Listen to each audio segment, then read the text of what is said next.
Today we're sewing this gorgeous mini dress, and I am obsessed with it. This dress has a deep V neckline with beautiful gathered pleats, a fitted waistband that cinches the waist perfectly, and the most amazing voluminous puff sleeves. This pattern comes in both short and long sleeve versions, so you can make it your own. For this version, I am using a polka dot linen fabric, and I love how it gives the dress such a fun vintage feel. This design works beautifully in so many different fabrics. You could go flowy and romantic with chiffon, luxurious with silk, or even use a light stretch fabric for a more comfortable fit. So don't be afraid to get creative and make it yours. To follow along with today's tutorial, you can download the PDF sewing pattern using the link in the description below. Before we start cutting, let's ensure your pattern is printed and assembled correctly. Open your file and go to the layers icon. Uncheck the sizes you don't need, but make sure to keep the For All Sizes layer turned on. Set your printer to actual size. 100% never use fit to page. I recommend printing page 1 first to check the test square. It should measure exactly 5 centimeters. Trim along the border lines of each page, then arrange the pages and match the letters at each corner. When 4 identical letters come together, they will form a complete circle. Secure everything with tape, then cut out the pattern pieces. Let's get started on the front bodice pleats. Starting at the second notch, fold the fabric toward the first notch and pin it in place. Repeat this process for the remaining notches. Once finished, you will have 6 1-centimeter pleats in total. Ensure all pleats are uniform and facing the same direction toward the neckline at both the top and bottom edges.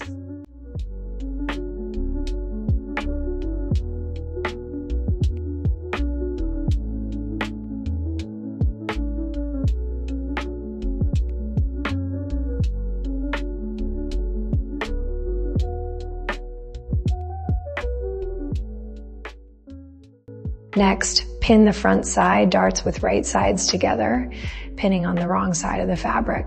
Repeat the same for the back body darts. Base stitch along the front bodice pleats to secure them in place, then sew the side darts and back bodice darts. Sew all the darts on both the front and back lining pieces, following the markings on your pattern the same way as you did for the main fabric.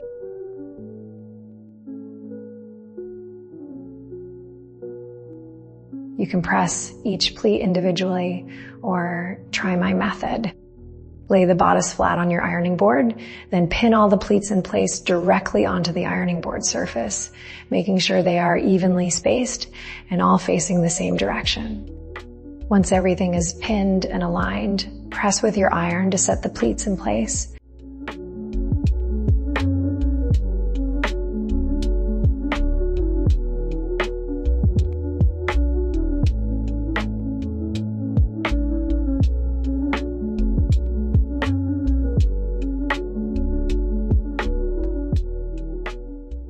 Press the side darts downward and press the back bodice darts toward the center back.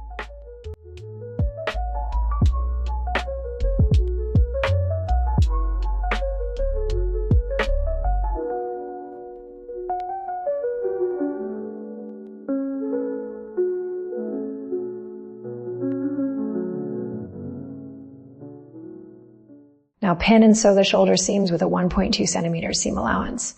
Repeat the same for the lining.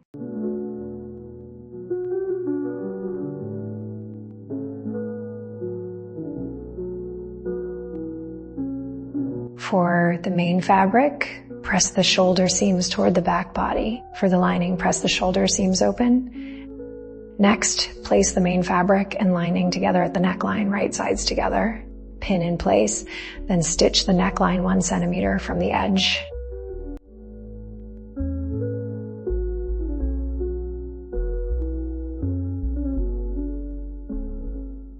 Trim the seam allowance along the back neckline and clip the curves before turning it right side out.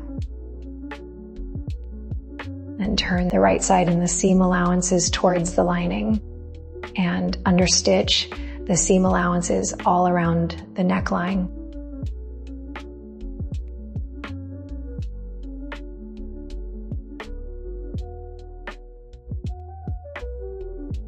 Then place the front and back bodice pieces right sides together and pin the side seams, sew with a 1.2 centimeter seam allowance. Repeat the same for the lining.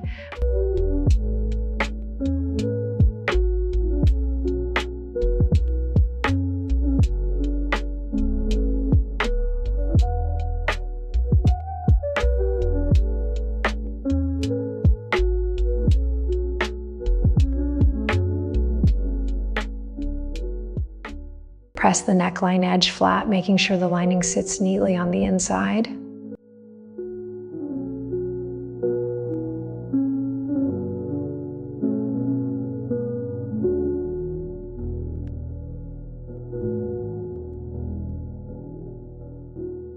Then press the side seams open.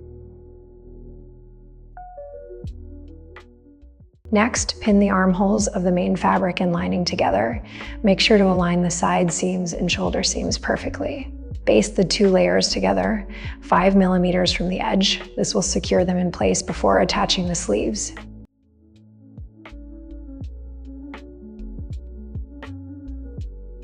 Let's move on to the sleeves. First, serge a single layer along both side edges and the hem of the sleeve on the right side of the fabric. Leave the curved armhole edge at the top unserged.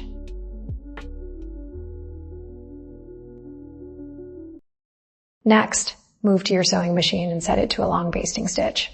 Sew between the front and back notches on the sleeve, extending 2 or 3 stitches beyond each notch. Leave long thread tails at both ends. We will use these to gather the sleeve later. Reset your stitch length to normal. Pin the sleeve side seams right sides together and sew with a 1.2 centimeter seam allowance. Then press the seams open. Now let's hem the sleeves. I'm using 8 millimeters elastic, so I'll fold the hem edge 1.2 centimeters toward the wrong side, then pin and press.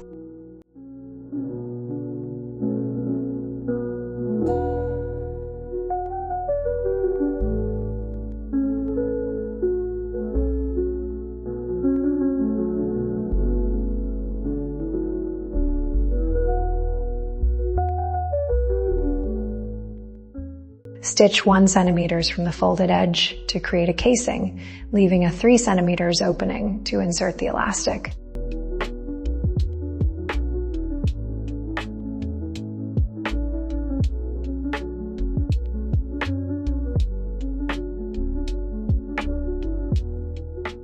Using a safety pin, thread the elastic through the casing.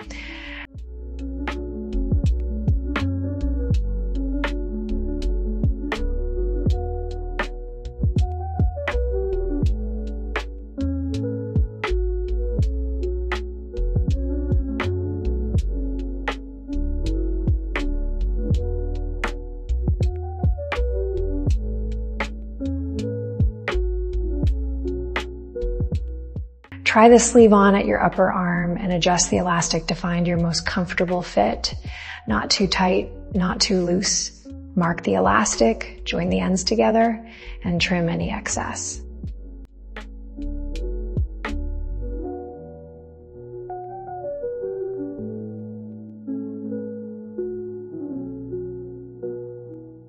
Finally, sew the opening closed and evenly distribute the gathers around the cuff. Gently pull the bobbin threads at both ends to gather the sleeve. Adjust the gathers until they fit perfectly between the front and back armhole notches. Distribute the gathers evenly.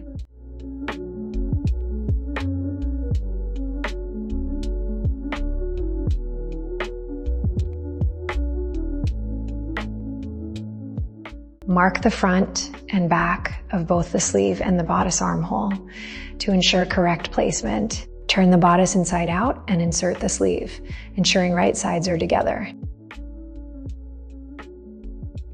And insert the sleeve, ensuring right sides are together.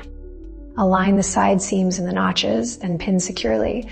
Sew the armhole seam with a 1.2 centimeters allowance. We'll leave the edges raw for now and serge them later, along with the center back seam.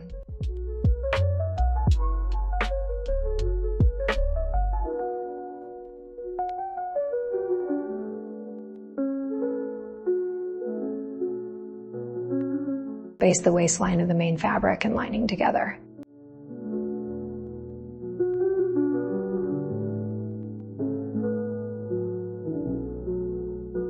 Pin the two front bodice pieces together, edge to edge. Do not overlap them. Then baste to secure.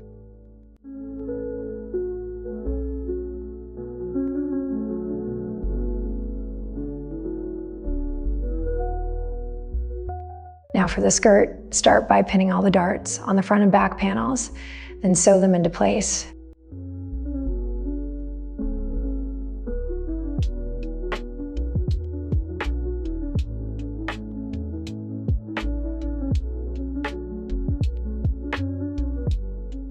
Once the darts are finished, pin the side seams of the skirt with right sides together.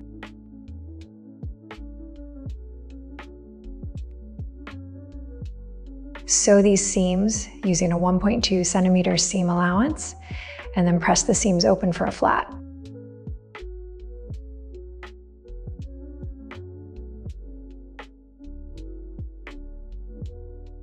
Apply fusible interfacing to the wrong side of both the front and back waistband pieces. Repeat this for the lining.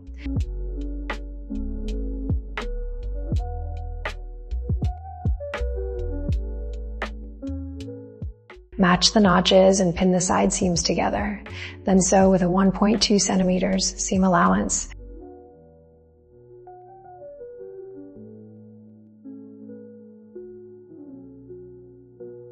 Press the seams open. Now we'll attach the waistband to the bodice. It's crucial to ensure the center back length is perfectly symmetrical.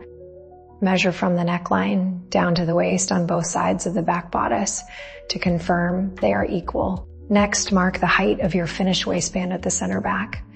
For this size, my finished height is 5.5 centimeters. Pin the top edge of the waistband to the bodice waistline with right sides together. Make sure to line the side seams and the center front points perfectly.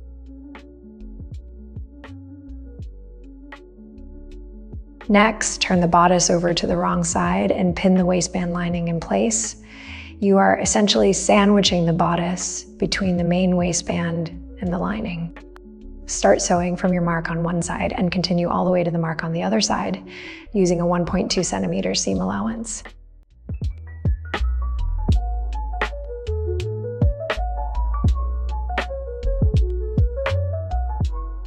Trim the seam allowance by half to reduce bulk. Understitch the seam along the lining.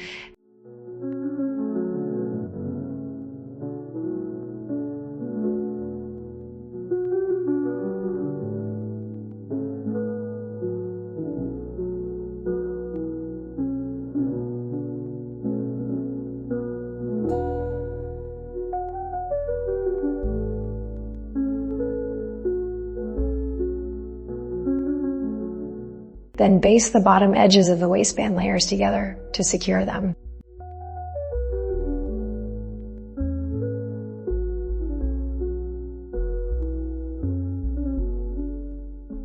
Attach the skirt to the waistband in the same way you attach the waistband to the bodice.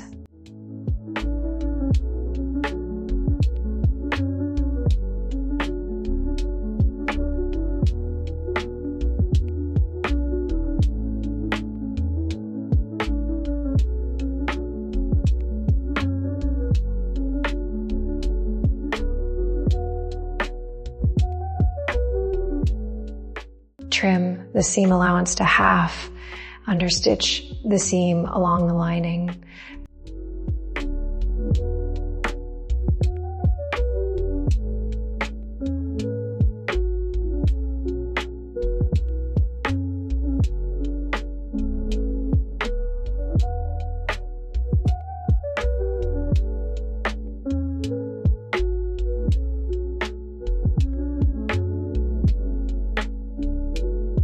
press the waistband neatly.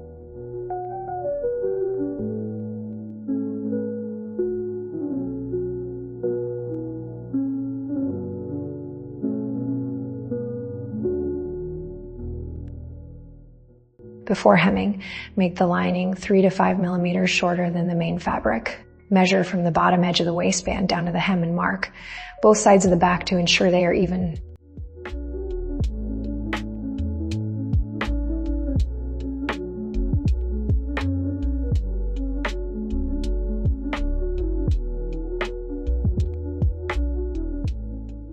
Pin the main fabric and lining together at the hem with right sides facing. Sew around the hem with a 1 centimeter seam allowance.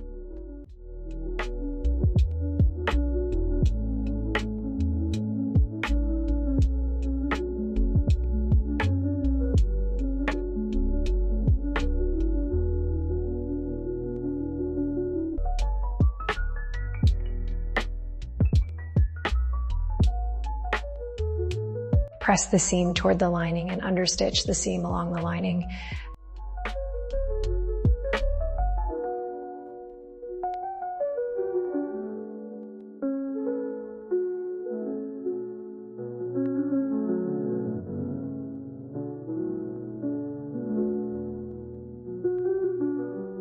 Turn the hem right side out and press rolling the lining to the inside so that it isn't visible from the right side. Baste the lining and main fabric together at the center back.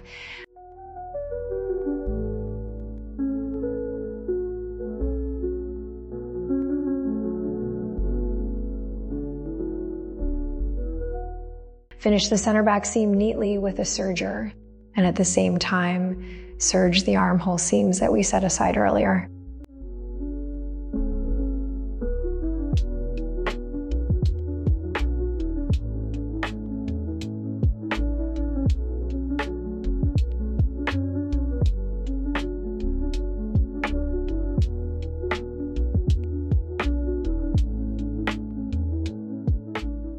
Place the 2 back skirt pieces right sides together and stitch the center back seam starting from the notch and stopping at the hem.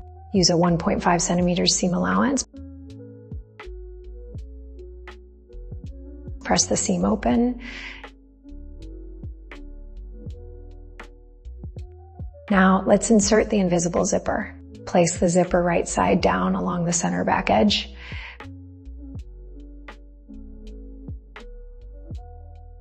Position the top plastic stop just below the neckline edge. Pin the left side first, since our seam allowance is 1.5 centimeters.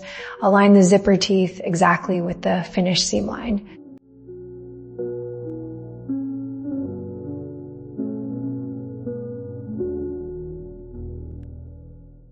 Switch to your invisible zipper foot. Adjust your needle slightly to the side to get as close to the zipper teeth as possible.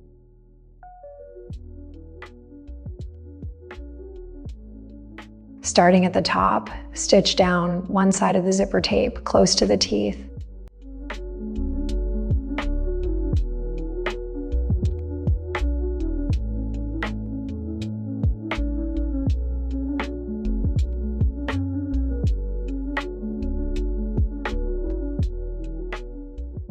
Stopping 5 millimeters below the notch. Leave a 0.3 centimeters tail past the stitching. Close the zipper to mark the waistband alignment on the other side. This ensures the waistband matches perfectly across the back.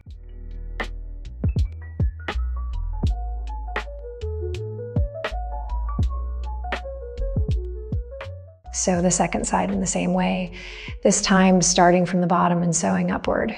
Pull the zipper slider through the small opening between the zipper and the center back seam, then close the zipper.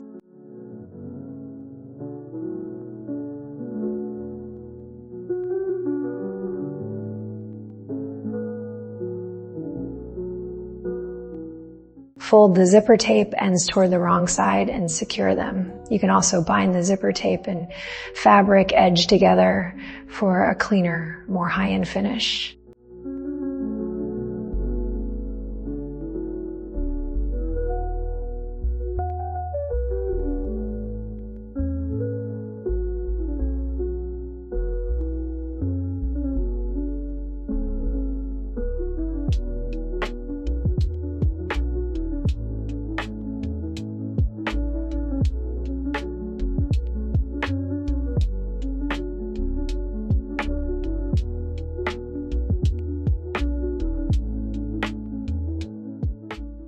stitch the zipper tape tail to the center back seam allowances only to secure the center back hem seam allowances to the hem inside the skirt.